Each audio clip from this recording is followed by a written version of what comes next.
Have you ever had a moment when you're listening to a sermon or a podcast or reading someone's post, or maybe just when you're sitting quietly and something inside of you says, wait, that's not quite right.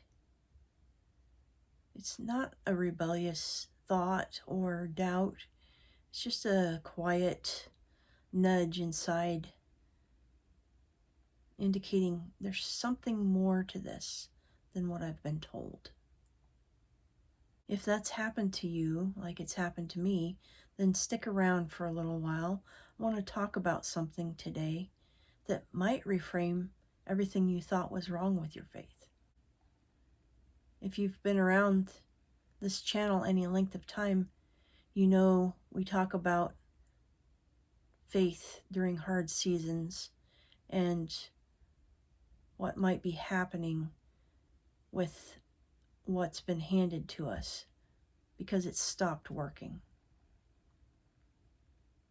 When you've been faithful, you've served, you've prayed, you've shown up, you've done all the things, but everything still seems to be hollow. And maybe people in your life have noticed. Maybe they've even used a word or a phrase to describe that makes you flinch a little. Or maybe you just thought something like, it feels like my faith is broken. Or something is off, but I just don't know what it is. The second those ideas get attached to you, what people are saying, what they're saying about what you're going through, they start to shift in how they treat you. And maybe how you treat yourself has shifted too. You start to wonder, have I crossed a line? Where am I going with this? Maybe you're feeling broken or lost, or maybe even a little dangerous because you're not staying within the lines. So here's what I want to say to you before we go any further. What if your faith isn't falling apart? What if it's your spirit outgrowing the framework that was always too small for it? Maybe what everybody is noticing as broken faith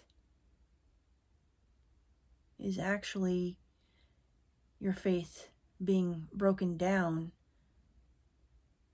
examined, deconstructed. That's what this video is about. The difference between deconstructing and deepening.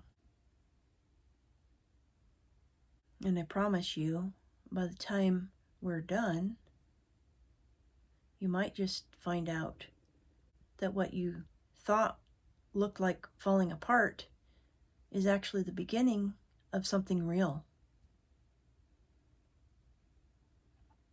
So let's talk about deconstruction and what it actually means. That word has picked up so much baggage that most people can't even hear it anymore without a reaction. And somewhere in the middle of all that, we've stopped asking what it actually means. Here is what it means at its core. What deconstruction simply is the moment you stop accepting what you were handed and start asking whether it's actually true. And that's it. That's the whole thing. It's not atheism. It's not rebellion. It's not even necessarily doubt in God. A lot of the time, it's doubt in the system, in the framework, the doctrines, the cultural Christianity that you were handed along with the gospel. and you just haven't had a chance to fully separate the two. And here's the thing about beliefs that I want you to sit with for a moment. Beliefs are containers, and they hold what you understand, but containers have limits. So when you encounter something that's bigger than the container, one of two things happens. Either you refuse to look at it and turn away, or your container starts to crack. And most people, when the container starts to crack, assume the whole thing is falling apart. You panic. People in your community start to get uncomfortable, and the cracking gets labeled as crisis or backsliding or deconstruction gone wrong. But what if the cracking isn't collapse? What if it's your capacity changing? Here's a distinction I want to draw. It's not one that I've heard many people make clearly.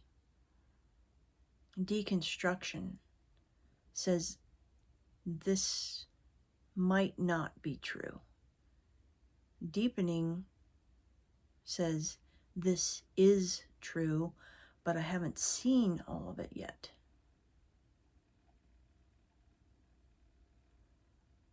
Deconstruction tends to move away from something, and deepening moves towards something. It feels different inside your body, in your spirit, when it's paying attention. It's important that I point out that I'm not saying deconstruction is bad. Sometimes it's absolutely necessary, because in order to go deeper, you have to tear down the beliefs that don't support that. Sometimes the beliefs you are handed are wrong, not just incomplete, but actually wrong. You can't build something true on a foundation that isn't. Think of it like this. Imagine you've been living in a house someone else built, and they told you it was perfect and that you don't need to change anything. And for a while you were okay with that. But then you started noticing some things. Hey, there's no room here for things that matter to me. Some of the things I want in my house I can't put here. There's rooms that are off limits, and there's walls here that don't belong. And over there, those walls are too close, and that load-bearing belief I was told would hold the weight, it actually doesn't. Deconstruction is when you start tearing down the walls that don't belong there, and deepening is when you discover the original architect had blueprints that the contractor never handed you.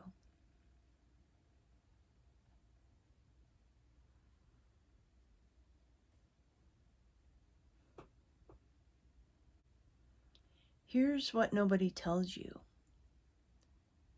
Sometimes a deeper truth sounds wrong at first because it contradicts the shallow version you were taught. That's not a red flag. That's actually a sign you might be moving closer to something real.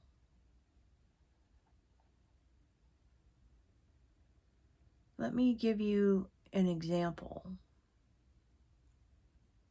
And I want to warn you, this might feel uncomfortable for a little bit, but stick around.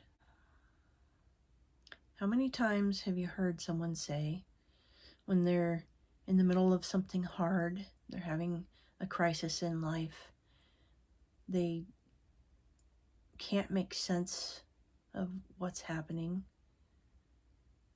so they say, well, God is in control. It's okay, He's in control. That's everywhere. I've heard many people say that. It's on coffee mugs and t-shirts and bookmarks. It's in song lyrics. It's what people say when they don't know what else to say. On the surface, it sounds right. Most of us have never questioned it before because it sounds like faith. But sounding right and being right are not the same thing. So I want to gently push back on it because I think it's one of those beliefs that sound good and grounded, but it's quietly doing a lot of damage. Here's my question. If God is in control, that He is controlling outcomes and consequences and choices and decisions, then what do you do with free will? Because God gave us free will. And that's something that's pretty well established in a lot of traditions. He gave it to us, and He does not revoke it. Here's the thing about genuinely giving someone freedom. You have to actually let them be free. You can't give someone a choice and then secretly take it away, because that's not a gift. That's performance and pressure. It can lead to feeling anxious and tense and controlled and mistrust. So God, in His sovereignty, and I'm not taking away sovereignty, that's absolutely real. In His sovereignty, He chose to give humans real will, real agency, real consequences. Which means when bad things happen and when people make terrible choices and their decisions have consequences and systems fail and people you care about are suffering, it's not because the God who's supposedly in control isn't doing His job. It's because we live in a world of free will, and free will has real consequences. But here's where it gets good. Here's where the release comes. What does God actually do in that world? He works with us. He redeems. He restores. He walks into the mess we made and says, I'm still here. I'm not leaving, and we are going to get through this. Not because He forced a good outcome, but because He is faithfully, consistently, unchangeably Himself. His character does not waver, and His promises do not break. His presence doesn't leave. That's sovereignty. That's what Most High actually means. There is no higher. He has no one above Him. He's not pulling strings so nothing bad can happen.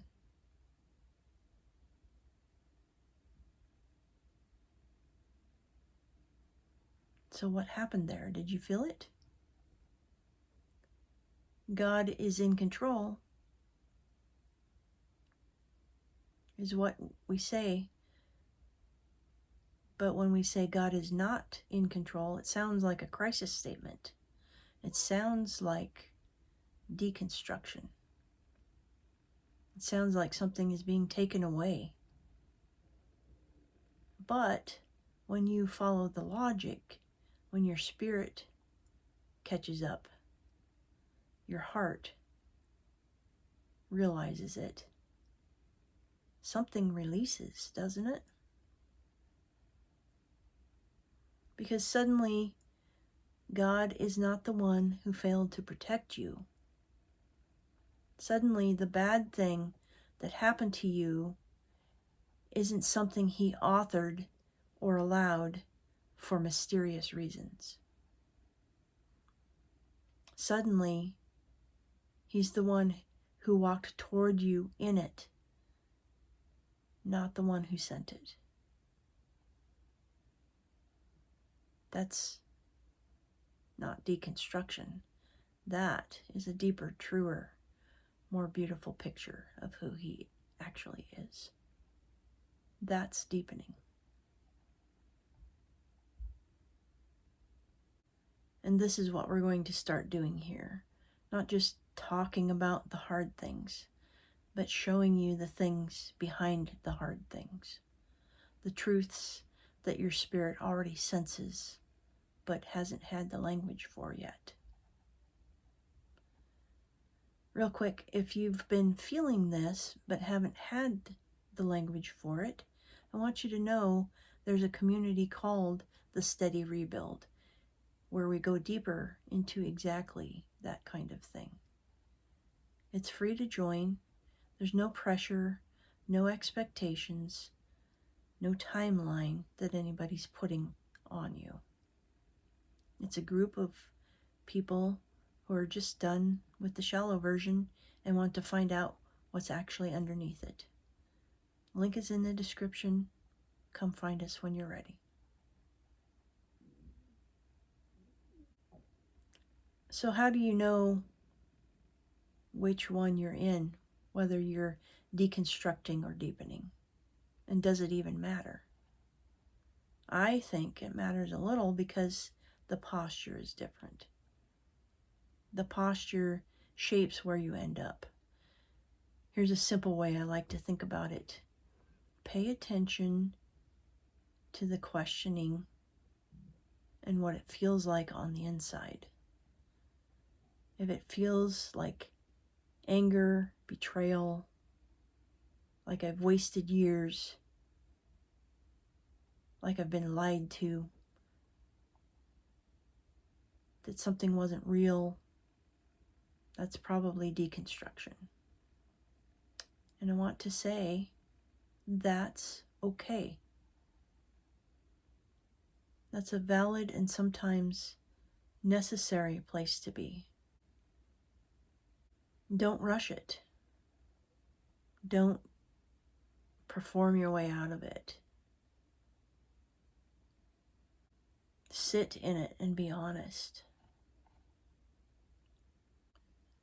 But if underneath the questioning feels more like a hunger, like a pull towards something rather than a push away from something, then that's likely deepening. Your spirit isn't collapsing, it's reaching. And here's the beautiful, complicated truth. Sometimes both are happening at the same time.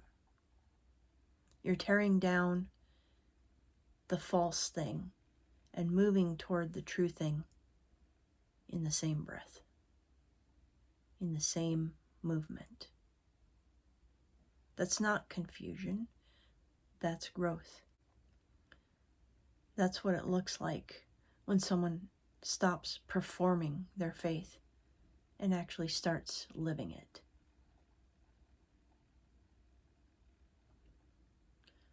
So wherever you are right now, whether you're in the middle of deconstruction or you're starting to feel that pull towards something deeper, or if you're not sure what you're in, I just want you to know something.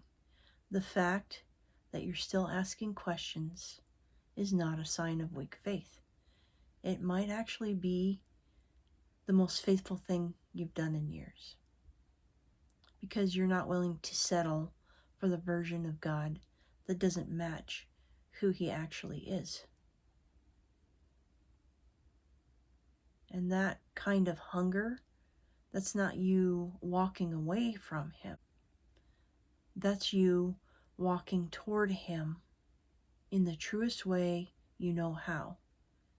That's not deconstruction. That's the beginning of something real.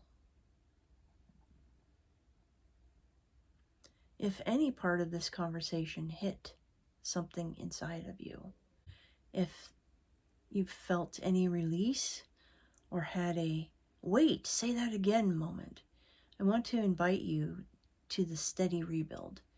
It's a free community, no pressure, no performance expected. It's just people who are done with the shallow end and want to find out how deep this thing actually goes. The link is in the description. Come as you are. And if you want to stay here on this channel, next week we're going to get into something I think a lot of you have felt but have not had a name for yet. We're going to talk about why Sunday service leaves so many believers feeling empty. Not hurt, not angry, just feeling hollow. Like you showed up, you participated, you did everything right, and then you go home with less than you came with. And I want to be clear up front. This is not an indictment of your church. It's not even about your church. It's about something structural, about the way modern Christianity is built, that most people have never had explained to them. Once you see it, the emptiness starts to make sense. And once it starts to make sense, it stops feeling like a personal failure. I'll see you there.